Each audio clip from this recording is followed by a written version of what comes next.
Después de tantos años de viajar por el mundo, deseo organizar los conocimientos y la información que he traído de lejanas tierras. Mi viaje por América ha dejado una profunda huella en mi vida. A esas investigaciones científicas y humanas descritas en mis diarios de viaje y otros libros, me referiré en mi obra Cosmos.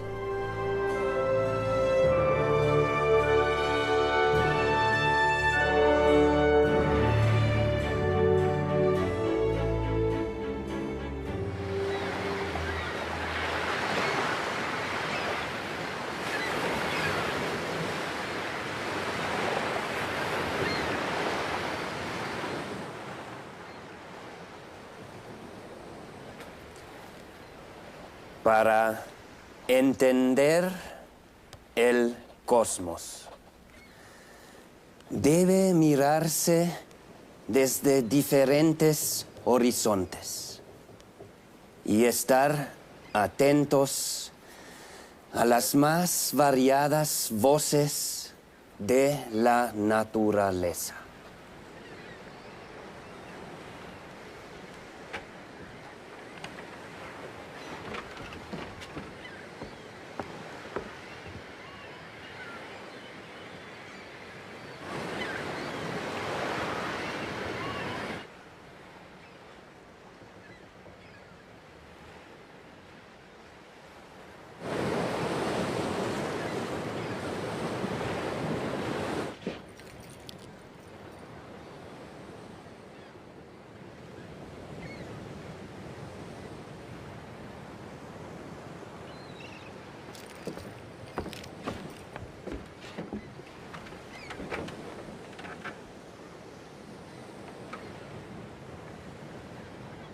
Nos acercamos a la costa. Un nuevo mundo por descubrir nos espera.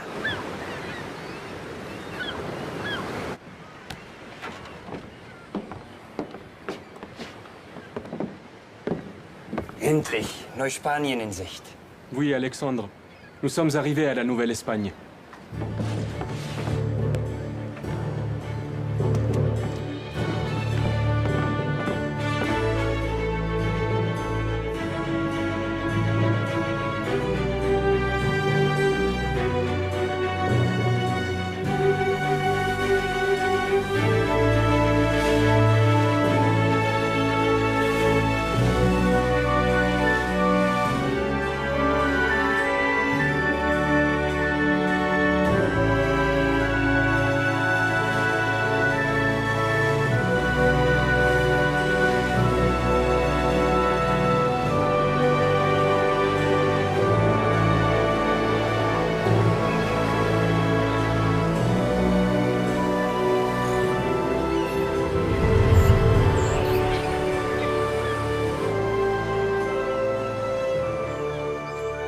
Vamos a bajar las cajas aquí, en la playa. ¿De acuerdo?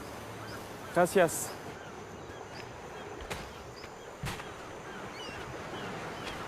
Humboldt es mucho más que un explorador, o en todo caso es un explorador de carácter científico.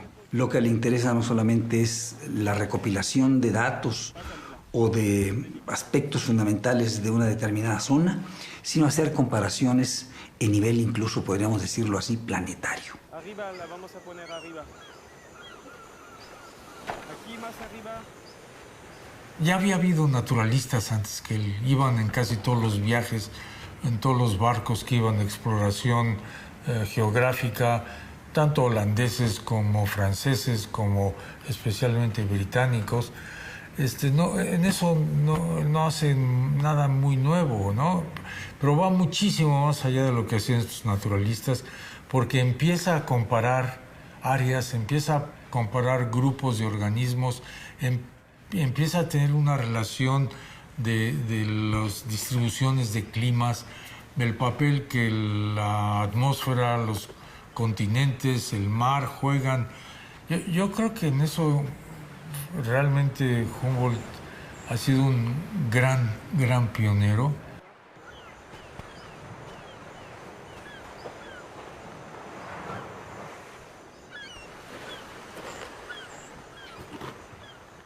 Para Humboldt, América ha sido, digamos, no solamente el sueño de su vida, el sueño también de sus quehaceres como explorador, sino ha sido también esa visión de un continente diferente, de una serie de culturas que él iba a estudiar. Entonces, como explorador, digamos, ha explorado tanto a nivel de la historia natural como a nivel de la historia cultural, y eso muchas veces se olvida.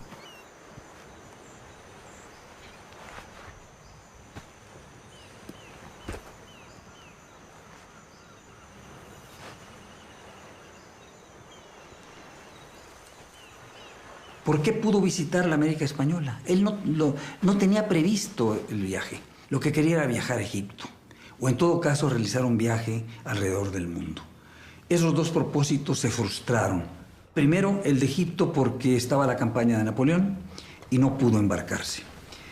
En consecuencia, él junto con Bonpland lo que decidieron fue cruzar los Pirineos y llegar a España. Pero encontró en España una excelente acogida por parte de un ministro ilustrado de Carlos IV, que era el Marqués de Urquijo. He didn't really have a lot of hope for success. Here he is a foreigner, he's not a Catholic. The Spanish did not have a history of allowing such people entryway into their colonies, but he had come at just the right time for a positive response to happen. Humboldt ya cuando ve a Carlos IV ya era un científico con prestigio. No obstante su juventud, tenía 29 años.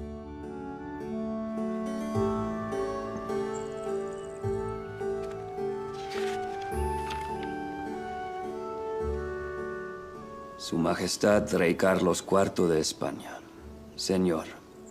It's not so much that King Carlos IV was interested in botany or interested in scientific exploration.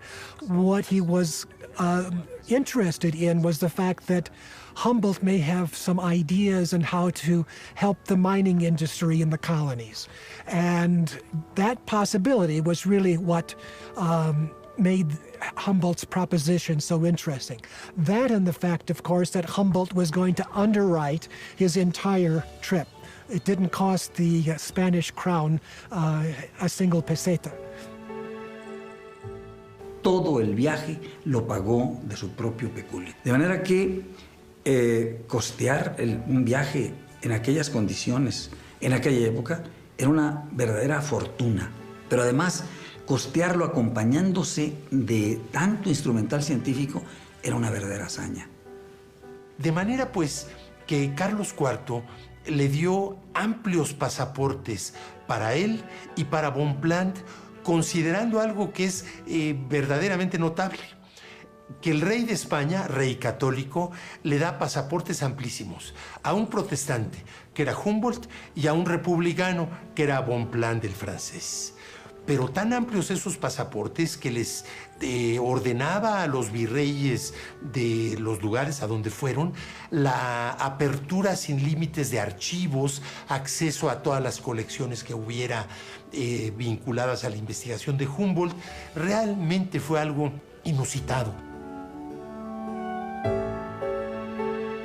Humboldt had begun his voyage, he arrived in Venezuela. Crossed Venezuela, returned to Cuba, from Cuba back to Venezuela, to Colombia, Quito, and Peru. So he had already crossed northern South America, and now on his return, he was going to return sailing out of Guayaquil to Acapulco.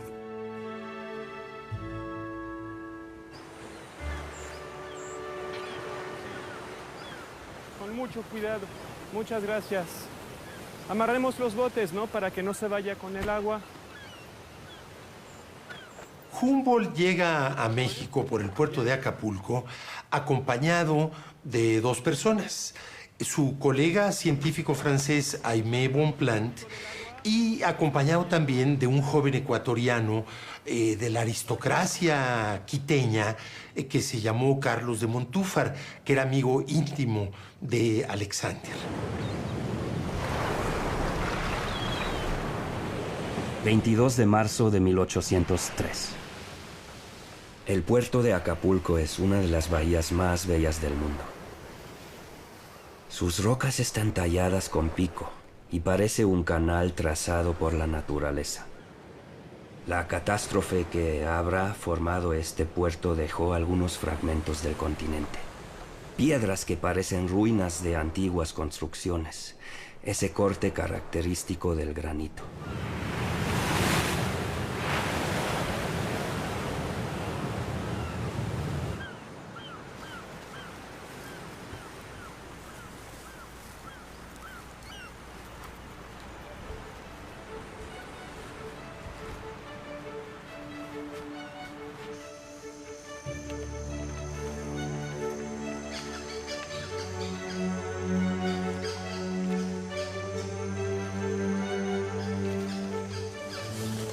Muchas arañas. Ce sont des variétés de plantes différentes de celles que nous avons vues en Équateur.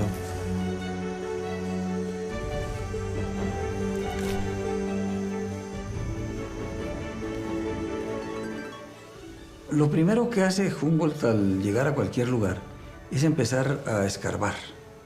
Luego lo que hacen él y Bonpland es recoger plantas, darles nombre, clasificarlas, situarlas en el contexto adecuado, según la clasificación de la época, pero todavía algo más. Lo que le interesa a Humboldt es mostrar cómo las plantas emigran o cuáles son las condiciones climáticas que permiten a las plantas sobrevivir en un lado o en otro del planeta. De manera que al recoger la planta y clasificarla, establecen la familia a la que pertenece. Eso es para ellos extremadamente sencillo. Lo que hacen es determinar la altura a la que se encuentra la planta sobre el nivel del mar y la latitud y la longitud en la que se hallan. De suerte que después hace un enorme plano y determina así cómo se encuentran las plantas según su desarrollo desde el nivel de las aguas hasta el nivel de las nieves perpetuas. Esta es una hazaña que nadie había hecho antes. Incluso es el primer libro que publicó a su regreso a Europa, La geografía de las plantas.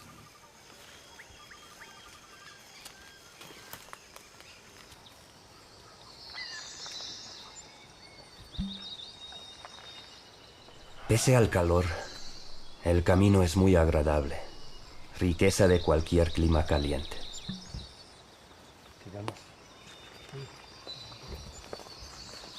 A pesar de las distancias, en todos lados los trópicos de América se parecen.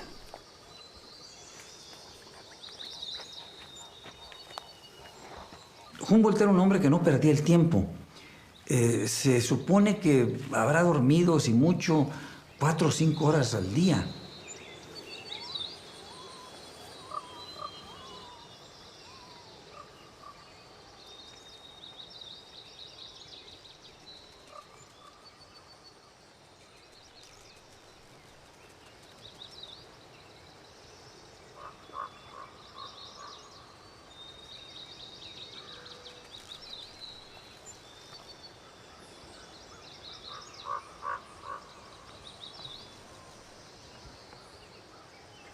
Fueron incansables porque en las condiciones en que ellos viajaron, en brechas, en selvas, enfermos.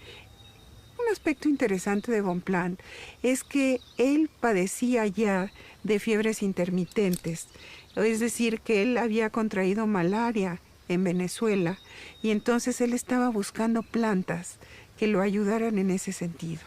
La quina es una planta muy importante para controlar la malaria. La malaria no se cura, la tienes toda la vida, pero sí la puedes controlar. Entonces la quina era esa planta que podría controlar esas fiebres que tenía Aimé Bonpland y por lo cual no podían seguir haciendo las excursiones al ritmo que Humboldt quería.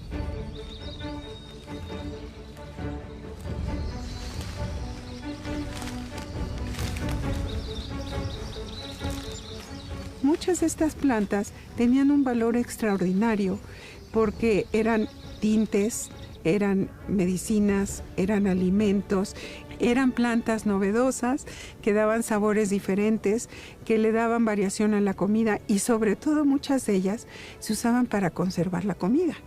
Fue como un despertar desde el punto de vista científico, porque desde el punto de vista cultural sí se conocían muy bien esas plantas, pero no habían sido descritas desde el punto de vista de la ciencia.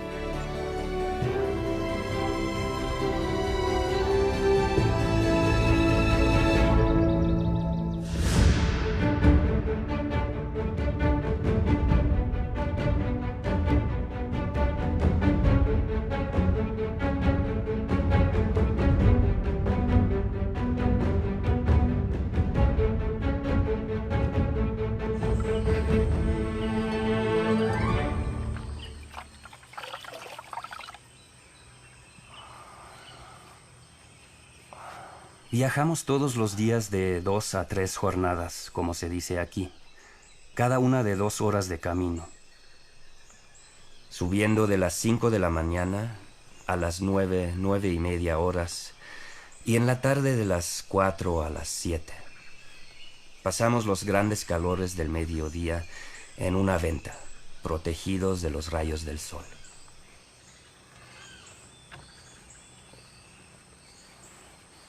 Humboldt, en cierta forma, dio pie a la flora mexicana moderna.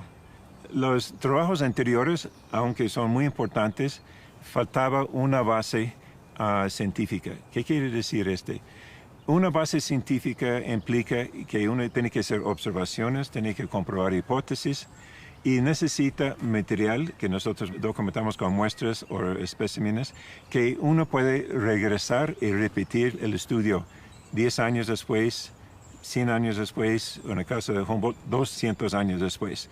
Si no tenemos este material para repetir, no es ciencia.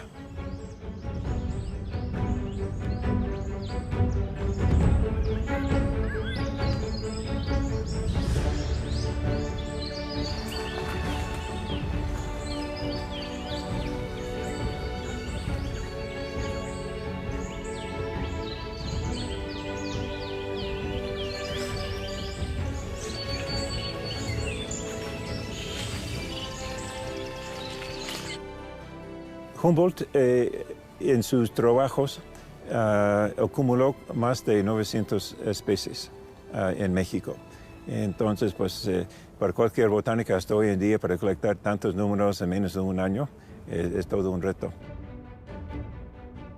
Quisiera decirte lo que hacía con todos los materiales que recogía. No recogía un solo ejemplar, formaba 2 o 3 colecciones, porque tenía el temor y gracias a eso se salvó muchísimo de lo que él recogió. Tenía el temor de que se pudiera perder. Incluso con un amigo suyo embarcó rumbo a Europa todo un conjunto de plantas antes de llegar a la Nueva España y ese barco naufragó y se perdió todo lo que ahí tenía.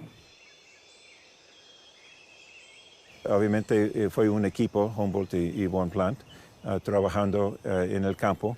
Además, colectaron muestras de vario, en la cual pues colectaron fragmentos con hoja, flor, fruto y todo eso, prensando todos ellos para secar y conservar y después montar.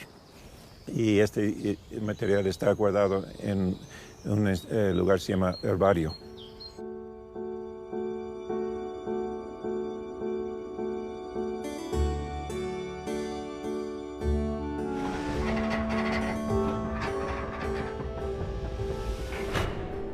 El herbario nacional, que está ubicado en el Instituto de Biología de la UNAM, es el herbario más grande de México. Tiene casi 1,5 millones de muestras y sigue creciendo. No tenemos muestras de Humboldt en nuestro herbario porque en esta época la política fue llevar material, en este caso del Renato, a Europa como propiedad de la corona y después repartido entre los jardines botánicos reales donde estaban ubicados los herbarios de esta época. En este momento las muestras de Humboldt están en Herbario de París, Historia Natural de París, y también en el Jardín Botánico de Berlín.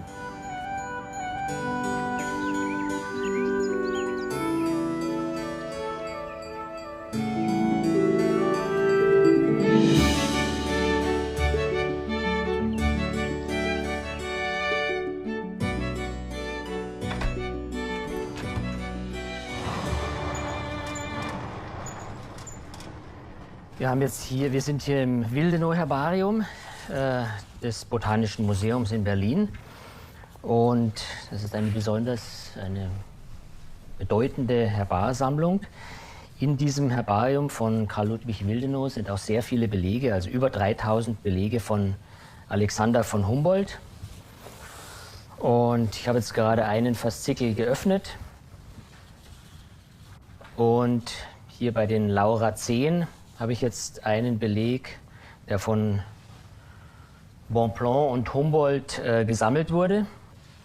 Und zwar wurde der, ja, gerade als sie nach Mexiko eingereist sind, in Acapulco,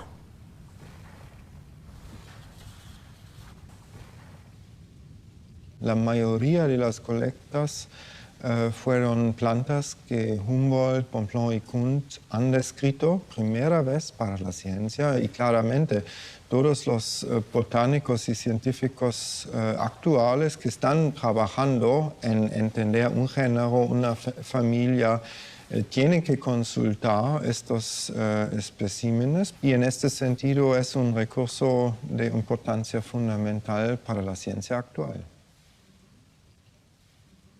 Yo empecé a trabajar con la ecología de la planta y bueno, me metí al herbario y empecé a ver cosas. Siempre había HBK y HBK. Después de cada nombre científico, ¿no? De muchos nombres científicos, decía, ¿quién diablos es HBK?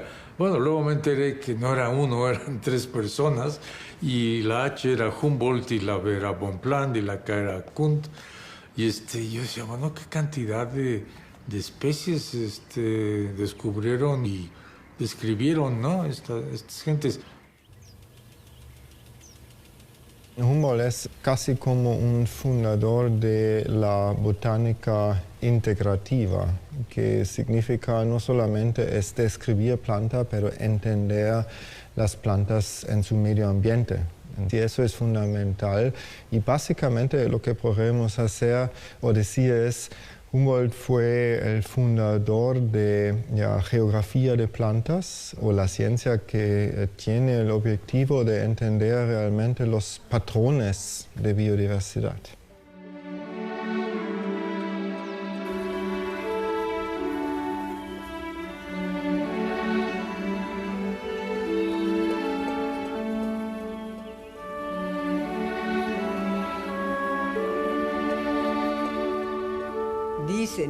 Son cuentos de familia, no sabe uno qué hay de verdad. Que la casa donde nació en Tegel, en pleno Berlín ahora, antes era un poco en las afueras, que coleccionaba hojas y flores y cosas y los clasificaba. Y quizá por ahí empezó su afán por la naturaleza, una gran afición que tenía. No solo plantas, sino todo, el universo, las minas, el cielo, la luz, el aire, todo. Yo creo un hombre de una gran sensibilidad y una gran curiosidad también. No solo desde su juventud, sino desde su infancia, Alexander tenía una gran inclinación hacia la naturaleza en general y muy particularmente hacia las plantas. De hecho, su mamá le decía, en un tono cariñoso y burlón, mi pequeño boticario. Y siempre se acordó Humboldt de ese mote que usaba su mamá, pero lo pinta de cuerpo entero, porque de grande, como científico, además de ser experto en ramos de geología, muy especialmente minería, su pasión eran las plantas. Pues el padre tenía un puesto en la corte, claro. Y la señora era descendiente de hugonotes franceses, por lo visto una señora muy, muy severa. Y el padre murió cuando los dos, eran nomás dos hermanos, Guillermo y Alejandro, eran bastante chicos, como creo que eran de 10 y 12 años cuando perdieron al padre. His father was a very happy-go-lucky man. They would go hunting together when they were young. His mother was very concerned about the brothers, but her concern was very practical, and it was not a especially loving environment. He felt trapped in his castle, and the books were a way of escaping that isolation and dreaming about another world.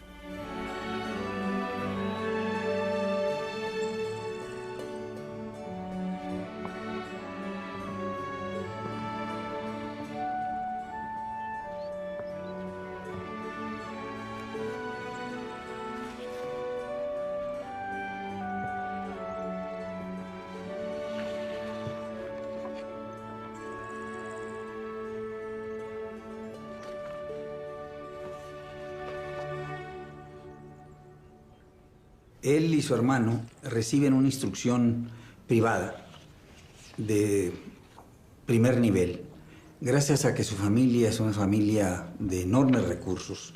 No pertenece a la alta aristocracia, pero sí a una familia muy pudiente en la Prusia de aquel entonces. Y los padres les dan una educación del máximo nivel posible. Desde niño, sus preceptores le enseñaron a él y a su hermano francés, griego, latín, y después el español lo aprendió perfectamente bien en 5 años de viaje americano. He met George Foster at the University of Göttingen, and it was immediately a meeting of like souls. Foster had been on the second voyage of Captain Cook, along with Foster's father. And so just the stories that he could tell Alexander about the voyage through the South Seas, the South Pacific, that stirred his imagination. And then, in 1790, Foster invites Alexander on a trip to England.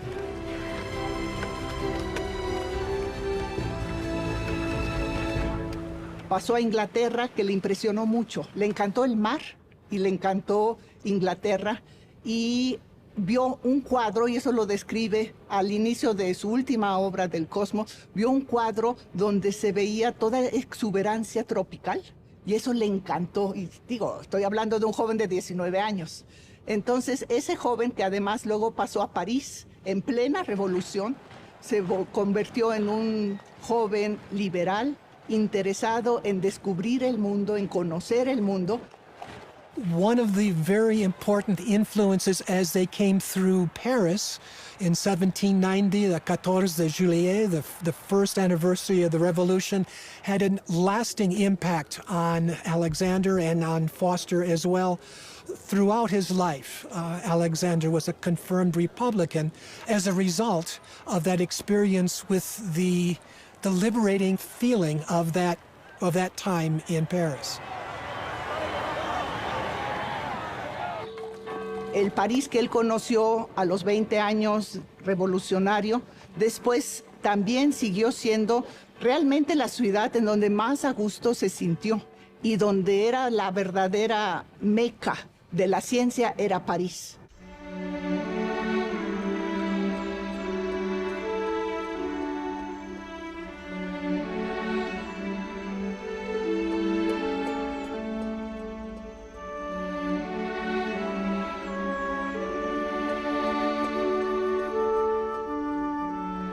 La madre muere cuando Alexander tenía 26 años de edad y su hermano 28. De suerte que a la muerte de la madre heredan una fortuna enorme. Alejandro, el menor, decide convertir esa fortuna en dinero líquido y con él realizar el viaje.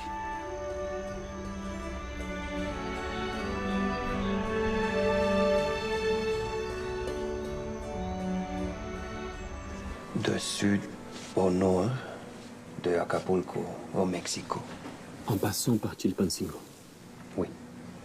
Nous pouvons ensuite contourner Cuernavaca par l'est et nous redescendons au lac de Texcoco par le nord. Qu'en pensez-vous? En el viaje por Tasco, Cuernavaca, Toluca y luego pasamos a Valladolid, Pátzcuaro, antes que regresamos por Tlaxcala.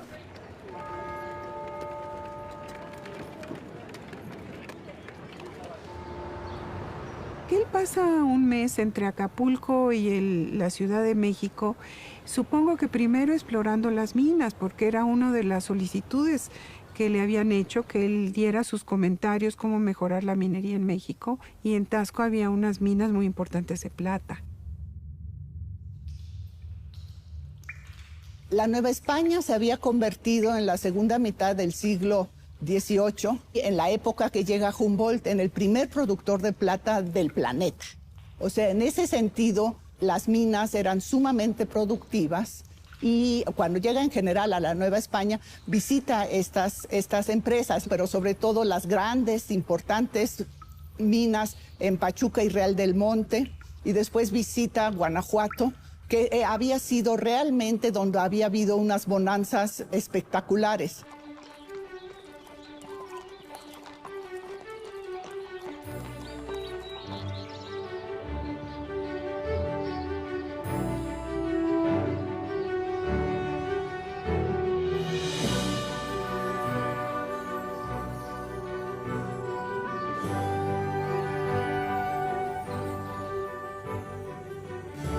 Aunque hay mucho que reprochar a la mina de la Valenciana a causa de la falta de una extracción cómoda, por otro lado no se puede negar que en lo que concierne a la albañilería es la mina más soberbia del mundo. Todos los pozos son escalinatas como en un palacio, con escalones muy cómodos. Como las remesas de plata eran tan importantes para la metrópoli, fue fundamental para la corona el que las minas marchasen bien. Entonces, era el sector económico que más interesaba a la corona, y por eso que un especialista como Humboldt, que había estudiado precisamente detalladamente la minería y que le interesaba la geología y todo esto, era ideal para la corona darle permiso a un experto que pasara a reconocer sus minas y que hiciera un informe general sobre el estado de la Nueva España. En ese sentido, de la plata que salía de aquí se financiaba el imperio, su seguridad, todos sus gastos que tenían un imperio tan complejo como el español. Lo malo para la Nueva España, en cierta manera, era que era una sangría constante. Toda la plata se iba hacia la metrópoli y aquí había una escasez de circulante. Entonces aquí había un trueque generalizado en el medio rural, había autosubsistencia en el medio rural y en ese sentido una enorme desigualdad social. Pero en México pues encontró situaciones complicadas, ¿no? Por ejemplo, el acarreo de mineral se hacía a través de unos operarios llamados tanateros o tenateros.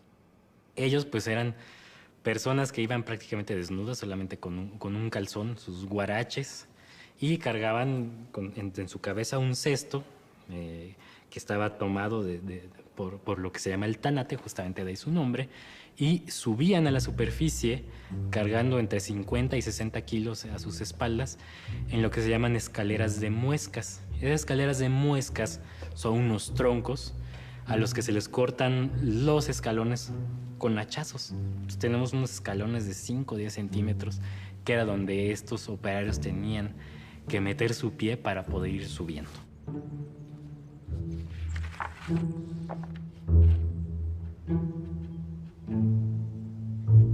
Qué contraste.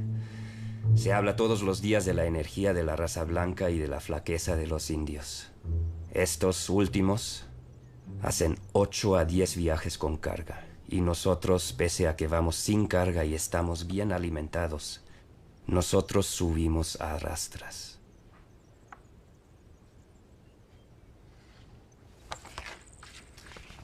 Entonces eran unas situaciones muy difíciles que a Humboldt ya le habían preocupado desde Europa. Él incluso había ideado una máscara para que los mineros pudieran respirar aire limpio, pero pues era muy difícil, ¿no? En esa época realmente poder instaurar esos sistemas, ¿no? Inventó esa máscara y también una luz especial para que vieran que se veía mejor en las minas. Hizo muchos experimentos también, de quedarse ahí sin oxígeno ni nada hasta que se desmayaba y lo encontraban al día siguiente. Ese tipo de cosas él hacía mucho. Humboldt como explorador era sin duda muy arriesgado y sus enormes conocimientos jamás le podían permitir adivinar con qué se iba a encontrar.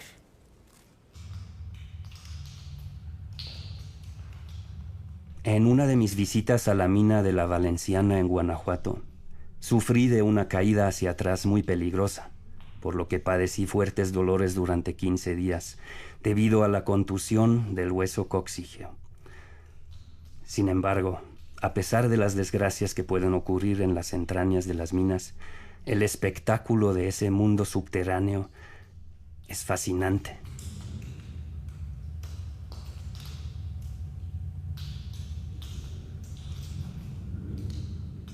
In fact, the mining visit was the most, he described it as the most tiring part of his entire expedition. Daily going up and down into the mine shafts.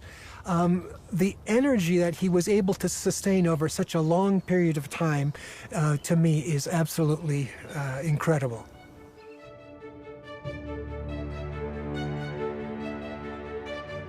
En la cuestión mineral, normalmente lo que se hacía era colectar especímenes, ¿no? Ya desde finales del siglo XVIII existían este tipo de viajes mineralógicos, ¿no? Que llamaban, ¿no? Y que Humboldt pues es el máximo exponente de estos viajes mineralógicos porque pues cubrió gran parte del planeta en ello y de ahí que sea pues también un gran geógrafo, ¿no? Y entonces Humboldt va a hacer esta colecta de minerales y estos pues se van a enviar en cajones, ¿no? Se envían a París, se envían a Berlín.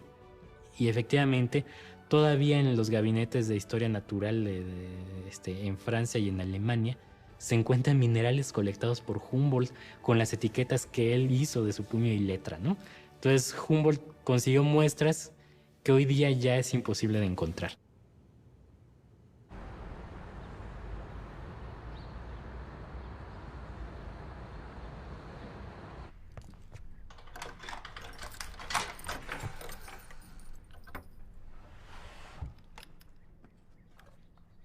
Ja, das Museum für Naturkunde Berlin besitzt in seiner Mineraliensammlung 267 Stücke von Alexander von Humboldt von seiner Südamerika-Reise 1799 bis 1804.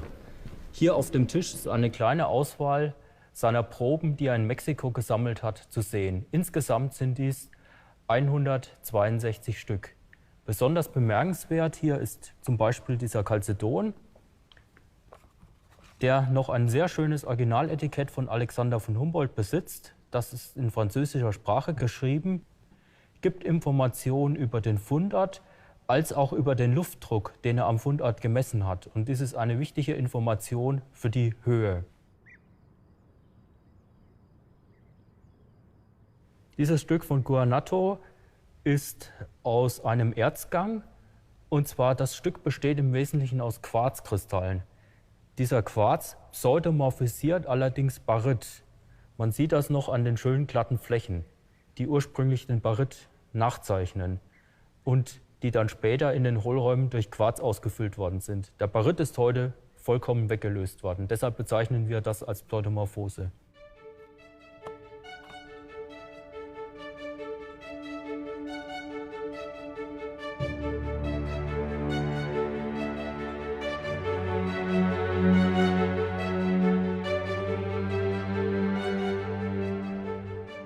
Dieses historische Gästebuch der Mineraliensammlung enthält auch die Unterschrift von Alexander von Humboldt. Und zwar vom 24. November 1805. Und das ist der Zeitpunkt, zu dem Alexander von Humboldt die Proben damals dem Königlichen Mineralienkabinett übergeben hat.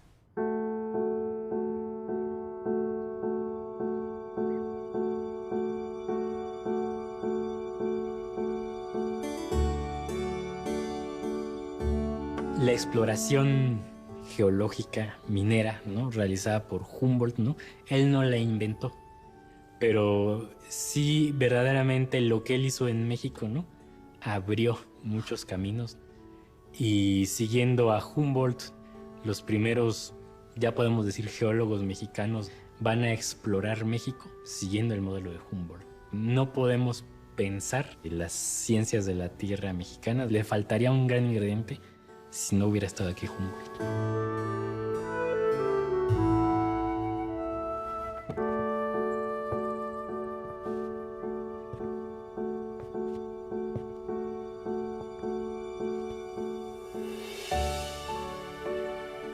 Después de haber visitado las minas de Guanajuato, Humboldt se dirigió al estado de Michoacán, donde aproximadamente 30 años antes, o inclusive más, 40 años, había hecho erupción el volcán Jorullo. Le llamó mucho la atención y le dedicó mucho espacio en sus escritos posteriormente. Tengo entendido que lo cita en más ocasiones que a cualquier otro volcán.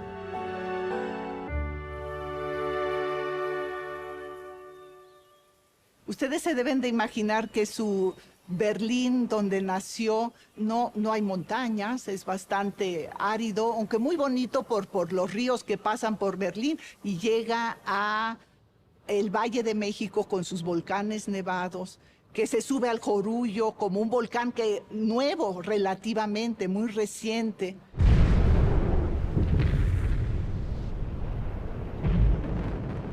El gran peligro que nos enfrentamos en ese cráter de Jorullo fue el de saltar por encima de esas grietas y caminar ya sobre costras de azufre, ya sobre escombros volcánicos amontonados que forman bóvedas a punto de desplomarse. Había que desconfiar de cada paso que se daba. Pero la majestad de los objetos que nos rodeaban nos hizo olvidar toda idea de peligro.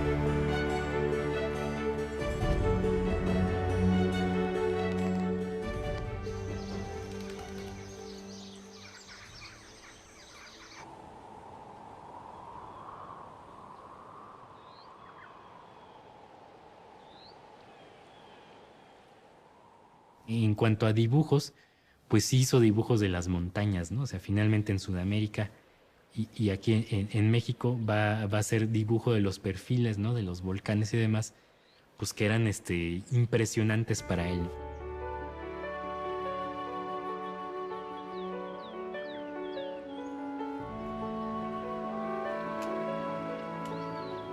Desde que salimos del bosque de pinos, ya habíamos hecho más de 2 horas a pie. Tan rápido era el camino, nos envolvió una espesa bruma. El viento soplaba con furia y como disipaba alternativamente los vapores, reconocimos las cimas pedregosas a las que debíamos subir. Era el volcán de Toluca. El Fraile es la roca más alta. Luchamos contra el viento, nos alentábamos mutuamente. Nos dimos cuenta de que el Fraile era muy escarpado. Parecía una torre. A menudo dudamos poder llegar, pero cada vez que las nubes se dispersaban, nos alegraba una nueva luz de esperanza.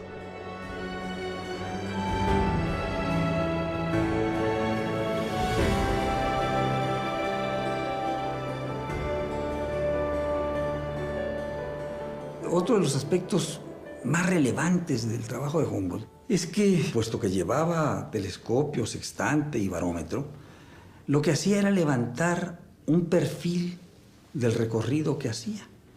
Y así tenemos, por primera vez en la historia de la ciencia universal, el perfil de las montañas desde Acapulco hasta Veracruz pasando por México y, por supuesto, ahí pone en relieve las tres cúspides más altas, el Citlaltépetl, el Popocatépetl y el Iztaccíhuatl.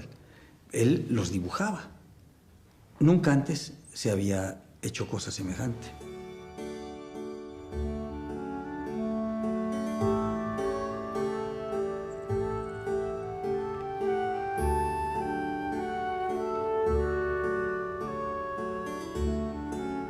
Cuando Humboldt viene a la Ciudad de México, queda asombrado ante la hermosura de la ciudad. Compara la Ciudad de México con las capitales principales de Europa y dice que se le puede comparar y no desmerece junto a ellas. Realmente es de lo que más lo admira, la arquitectura de la Ciudad de México.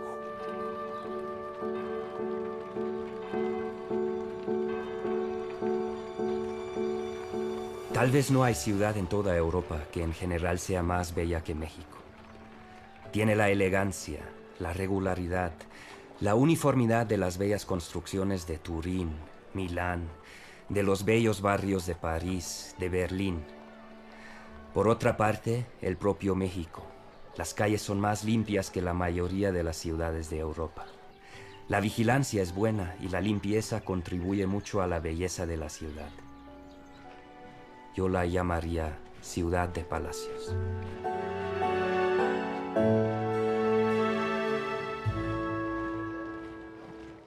Algo que va a llamar su atención dentro de muchos aspectos es la arqueología del lugar. Entonces él va a escribir de ciudades, de sitios arqueológicos, pero también de monumentos, digamos, como esculturas, de las cuales algunas llaman muy particularmente su atención. Es el caso de 3 monolitos mexicas, que son la Piedra del Sol, la Coatlicue y la Piedra de Tizoc, entre otras más. Algo que llama particularmente su atención es la Piedra del Sol o calendario azteca, la cual la estudia, le dedica muchas páginas y la compara con una serie de calendarios de otras latitudes. También la Coatlicue va a ser motivo de su interés, y aquí va a ocurrir un hecho muy interesante para la arqueología novohispana. Resulta que Humboldt quiere saber y conocer a la Coatlicue. Él sabe que está en la universidad y va allá para conocerla, pero, oh sorpresa, se le dice que ha sido enterrada en los patios de la universidad. Entonces, Humboldt pide que se la destapen. Logrado esto, él hace el análisis, también dedica una buena parte de su libro a este monumento, en donde, por cierto, tiene aspectos que, por un lado, hacen ver que es la expresión de un pueblo bárbaro. En cambio, poco después va a reflexionar y a decir que para conocer estas expresiones antiguas, prehispánicas, etcétera, es necesario verlas no desde una perspectiva occidental, ¿no? Y en esto pues tiene razón.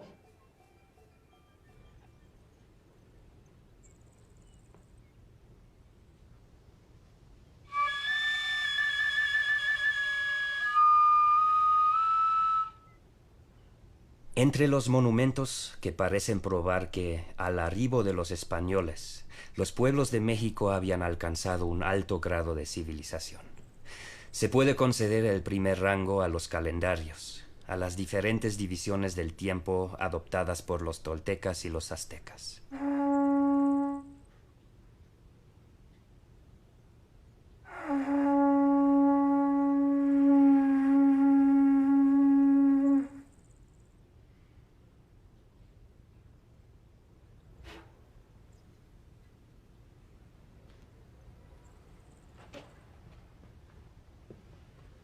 ¿Qué otro aspecto le llama muchísimo la atención?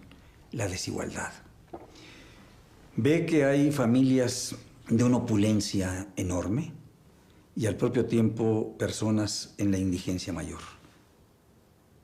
Se da cuenta de un pobre, de un miserable que vive en la plaza de la Ciudad de México, lo que llamamos la Plaza de la Constitución, en condiciones verdaderamente deplorables, dice, al lado de la universidad y de las instituciones científicas. Y advierte que en ninguna otra parte de América hay fortunas de la magnitud de las que encuentran en la Nueva España. Y al propio tiempo, vuelvo a decirlo, esta pobreza extrema. Lo llamó por eso el país de la desigualdad. No hay ciudad en toda Europa donde se vea tanta miseria en las calles. De 30 a 40 mil hombres, indios, completamente desnudos, envueltos en una frazada de lana o en harapos. Aspecto tan triste como repulsivo. Abundancia de piojos. Desigualdad de fortunas. Además, aquí conoce al gran arquitecto español Manuel Tolsá, que construye el Palacio de Minería y que cuando Humboldt lo visita ya estaba prácticamente terminado, aunque se construyó varios años después, pues por todo lo que faltaba de detalles, pero ya Humboldt le tocó ver al Palacio de Minería básicamente como lo vemos hoy en día.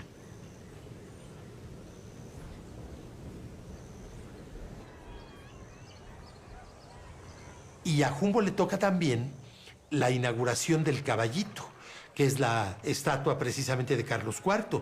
Manuel Tolsá era arquitecto y también era escultor.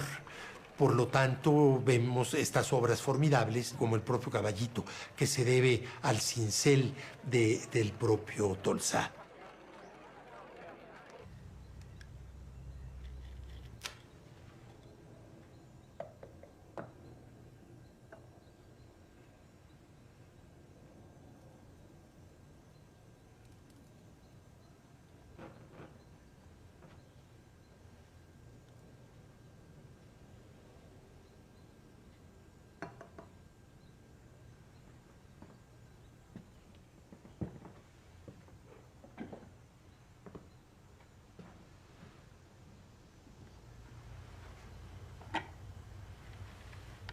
A la inauguración de la escultura ecuestre de Su Majestad Carlos IV, asistí acompañado de una de las mujeres más hermosas de toda la América, María Ignacia Rodríguez de Velasco, más conocida en estas tierras como la Güera Rodríguez. Además de su belleza física, llama la atención su cultura y su conocimiento sobre los movimientos políticos de la Nueva España.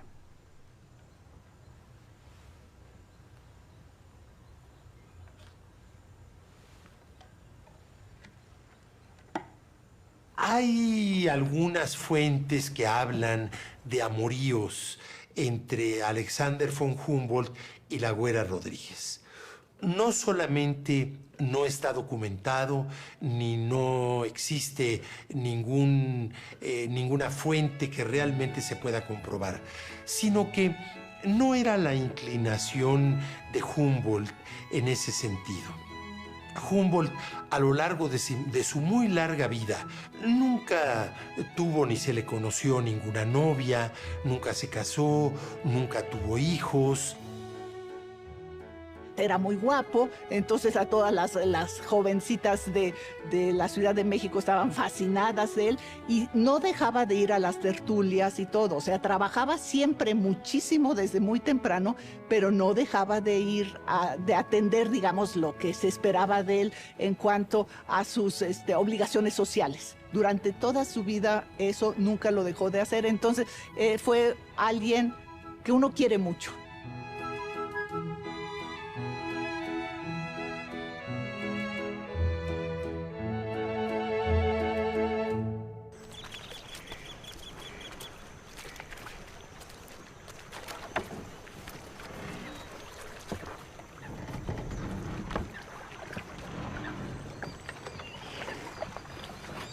Para él, hablar sobre un mundo significaba tener una experiencia, digamos, haber experimentado un sitio, un lugar, una región, un país. En este sentido, yo diría que Humboldt entonces crea una nueva dimensión científica. Es un reinventor de lo que llamamos hoy fieldwork, de lo que llamamos trabajo de campo.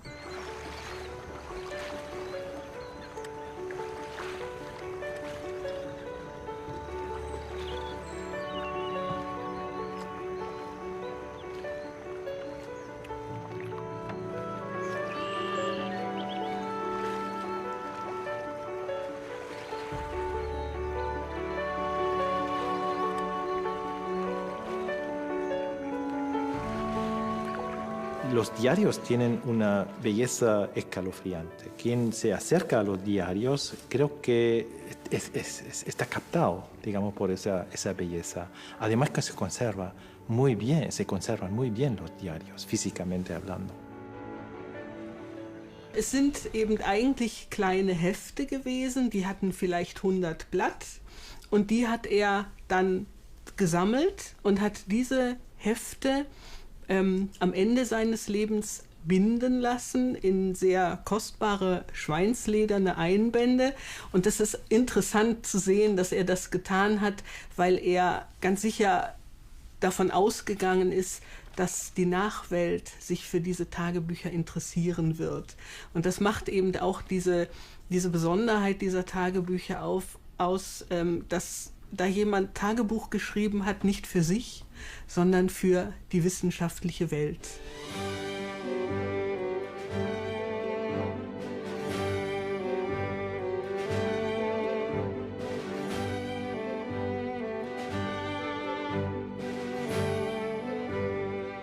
Los diarios americanos son como el libro de su vida, es decir, que ha vuelto sobre ellos, ha vuelto a integrar elementos, añadiendo observaciones a lo largo de su vida, en los años 10, en los años 20, en los años 30, en los años 40, en los años 50, hasta su muerte. O sea, es un libro que lo acompaña durante toda su vida. Pero claro, el corpus como tal es el libro que ha viajado por las Américas y que por eso mismo tiene su propio encanto y su propia, fascinación. Humboldt hat zunächst angefangen, auf Deutsch zu schreiben und es wechselt ziemlich schnell zur französischen Sprache über.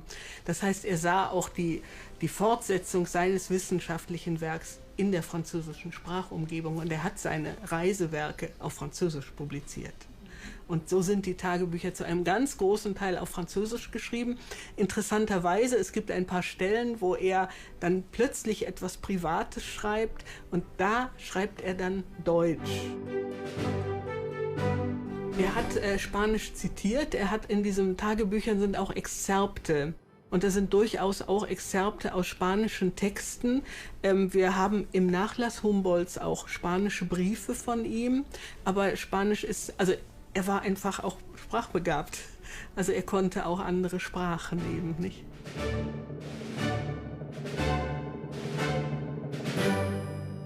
Humboldt tenía esa idea fundamental de que el ser humano es incapaz de comprender el mundo desde un solo idioma. Ansichten, o sea, es perspectivas, visiones. Es decir, que entonces trata de desarrollar diferentes visiones de América también.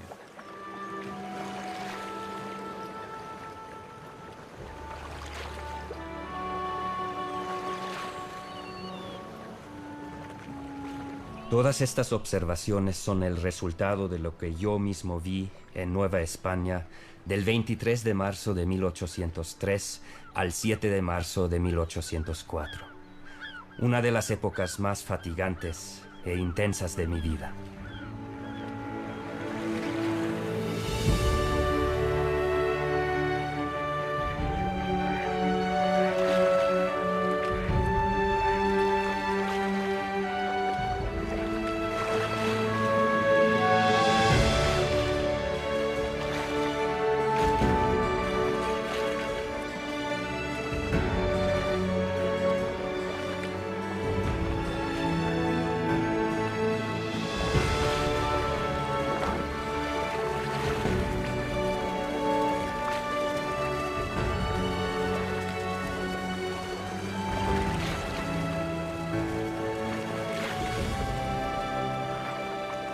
Su recorrido es bastante reducido geográficamente con respecto a lo que hoy es México.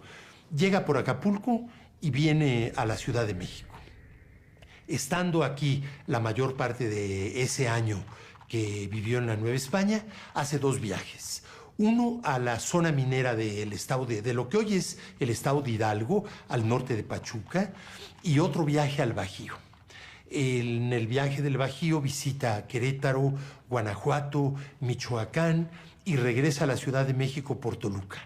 Y luego la salida de nuestro país por Veracruz, siguiendo la ruta de Puebla-Jalapa.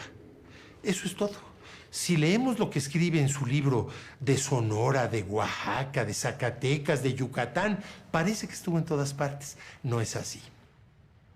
Desde 1799 hasta 1804 son años decisivos para Alejandro de Humboldt. Prácticamente se transforma en un personaje a nivel internacional, que antes no lo había sido, por supuesto.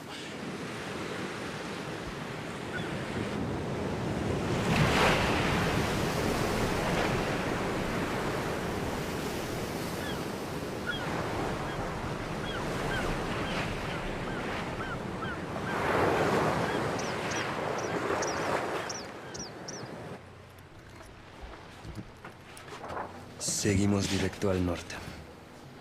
Tenemos que entrar. Las fatigas de un trabajo tan dilatado de más de 4 años y el estado de mis instrumentos no me permiten detenerme más tiempo en este grande y bellísimo reino de la Nueva España, apresurando mi regreso a Europa. Debo agradecer a Su Majestad la oportunidad de esta travesía, que ha dejado una huella indeleble en mi espíritu. Dios guarde a su excelencia por muchos años. En México se le regatea porque se cree, por un nacionalismo estrecho, que Humboldt vino y plagió, incluso se ha dicho tal cosa, a los ilustrados. Es verdad que entró en los archivos y que le proporcionaron muchísimos datos, pero eso hace cualquier investigador. Utiliza los datos y él ve de qué uso les da, cómo los enfoca. Lo primero que hizo fue dejar aquí, en la Nueva España, las tablas geográficas políticas. ¿Pero qué hicieron las autoridades virreinales con ellas, como hacían las autoridades en la península? Guardarlas. Eran investigaciones magníficas, pero no las daban a conocer. La posición de Humboldt es exactamente la inversa. Dar a conocer al mundo ilustrado y científico de su época lo que le ha encontrado.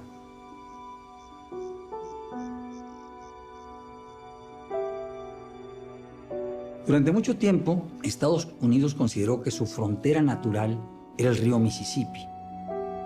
Cuando compró Jefferson estos otros territorios, nadie sabía lo que había en ellos. Y le pidió información a Humboldt sobre ese territorio. Humboldt no lo había recorrido, tampoco sabía que había en él. Le permitió que se copiara el mapa. Sí, correcto, le permitió que se copiara el mapa. Pero en el Atlas Geográfico y Físico de la Nueva España, Humboldt publicó y dejó al alcance de todo mundo, no solo de Jefferson, ese mapa. O sea que la acusación es una tontería. El mapa estaba publicado y al alcance de todo mundo. Que eso le permitió, 43 años después, a Estados Unidos invadir nuestro territorio, es una verdadera tontería. En su narración de lo que había visto en México, mucha gente lo tildan de espía con los Estados Unidos, o de espía de los Estados Unidos respecto a México, cosas de este tipo, pero yo creo que lo que estaba haciendo era transmitir lo que había visto de una manera tan atractiva y tan convincente que realmente dejaba a la gente muy impactada, ¿no?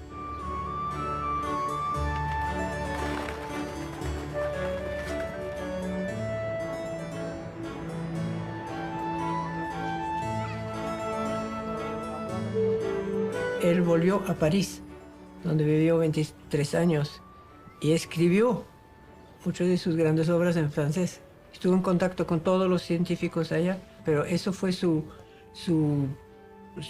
base, si quieres, de estar en contacto con todos estos científicos franceses y no alemanes. como explorador y como científico ha sido realmente el inventor de un nuevo discurso sobre el Nuevo Mundo. Es decir, que ha cambiado completamente la idea del continente americano en el mundo europeo. Humboldt no quería solamente hablar a los especialistas, sino quería realmente cambiar algo de forma fundamental. Y para eso quería siempre escribir de forma tal que su escritura era accesible para un público general.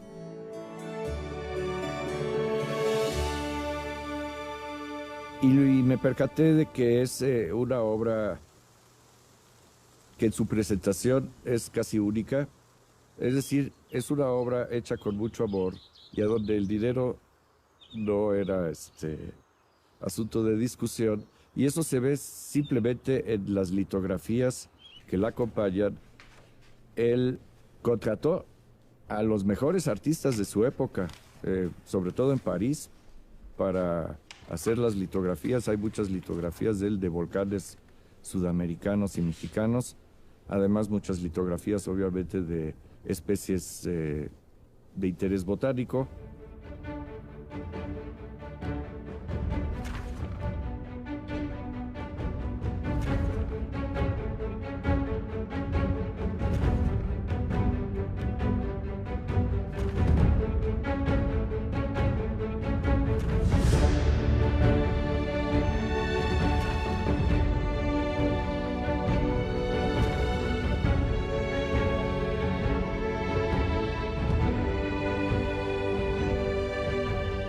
El ensayo político de Humboldt fue libro obligatorio para los viajeros extranjeros en México a todo lo largo del siglo XIX. La marquesa Calderón de la Barca, Maximiliano, Carlota, todos se habían leído a Humboldt y muchísimos más. ¿Por qué? Porque Humboldt publicó su libro algunos años después de concluir el viaje americano y se tradujo a varios idiomas, se publicó originalmente en francés.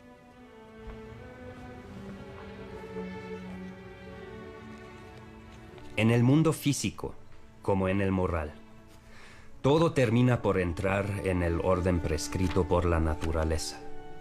Los indígenas de México están acostumbrados a una larga esclavitud bajo la dominación de sus soberanos, como la de los primeros conquistadores.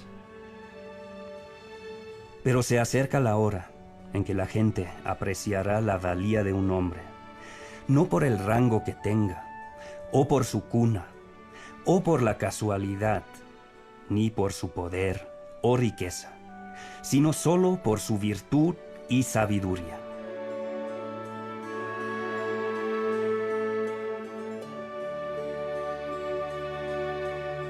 Humboldt ha sido un personaje muy complejo y al mismo tiempo muy divertido.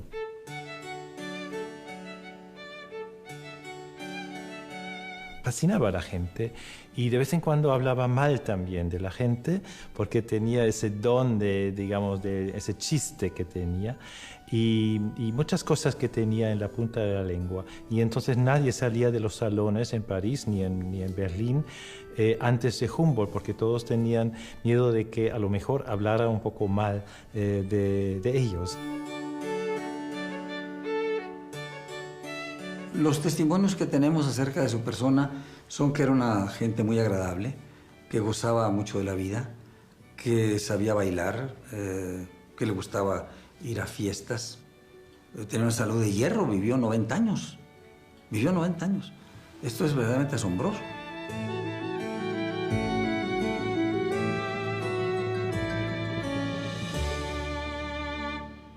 Humboldt fue una inspiración enorme para Darwin desde su tiempo de estudiante.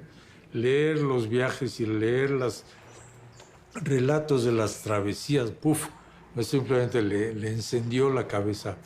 Y cuando empecé a ver la influencia que había tenido además Humboldt sobre Darwin, y que no nada más sobre Darwin, sobre muchas otras gentes, pues me llamó muchísimo la atención. Yo creo que no hay un científico que haya tenido esa capacidad gigantesca el entendimiento del mundo espacial, el entendimiento de la distribución de las especies, de la geología, del vulcanismo, de tantas cosas como él la tuvo. It's been called the scientific discovery of America. Really something that is amazing even today, that two people traveling on their own could assemble so much information in so little time.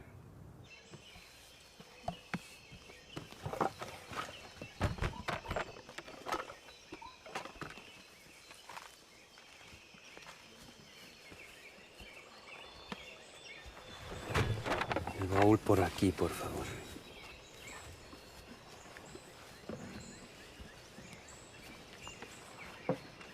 Humboldt prácticamente ha gastado toda su fortuna en sus viajes y en sus libros. Y no le importaba tampoco, porque él se consideraba siempre como un nómada. Es decir, a una persona que siempre cambiaba de lugar. Siempre me gusta la idea de que en Alemania no hay un lugar realmente de Alejandro de Humboldt. Una de las pocas casas es la en México, en Tasco. Y ese continuo movimiento, entonces no le importaba tanto poseer algo, sino hacer algo. Eso para él ha sido mucho más importante que todo tipo de posesión. Pero que sí me extrañó cuando yo llegué a México, yo tenía 14 años, y me encontré con la calle Humboldt. Y luego me fui a Tasco y había una casa Humboldt.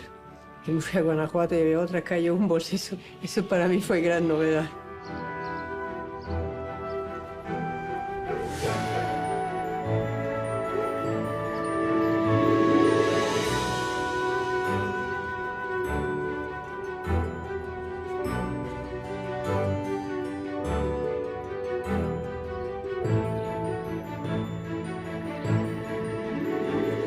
Esa presencia a través de sus libros va a llevar a que Juárez, el presidente Juárez, lo declare benemérito del país y también que el Estado de México le dé el carácter de ciudadano mexicano, ¿no? Por eso yo a veces que he escrito sobre Humboldt he puesto el sabio alemán mexicano, ¿no?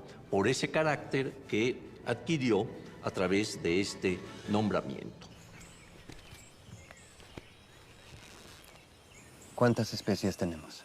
Con esas recolecciones superamos los 600. Muy bien. Yo quiero registrar esa palmera. Se parece mucho a los de Ecuador, pero la hoja es distinta. Yo creo que ese tipo de personajes son muy raros, pero debieran ser realmente los que marcaran la conducción de la humanidad y desafortunadamente no lo son. Yo pienso que en sus tiempos sin duda fue el científico más importante. Yo creo que no lo digo yo nada más, es una cuestión que muchos historiadores de la ciencia corroboran y afirman, ¿no? De lo más admirable en un personaje como Humboldt es que pueda haber combinado su enorme sabiduría con sencillez y buen humor. Generalmente los sabios se toman muy en serio a sí mismos y eso ya a mí me hace dudar de la verdadera sabiduría. El recuerdo de un país rico, lejano, el aspecto de una vegetación libre, vigorosa, recrean y fortifican el ánimo. De igual modo que el espíritu, oprimido por el presente, se transporta voluntariamente hacia la juventud y se alegra con la simple grandeza de la humanidad.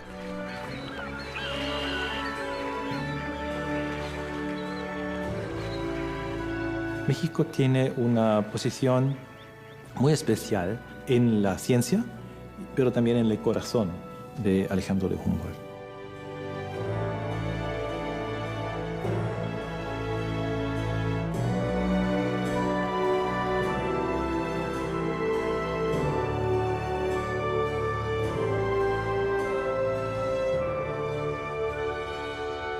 Ojalá que mi trabajo pueda ser de alguna utilidad a los que la suerte destina a velar por la prosperidad pública.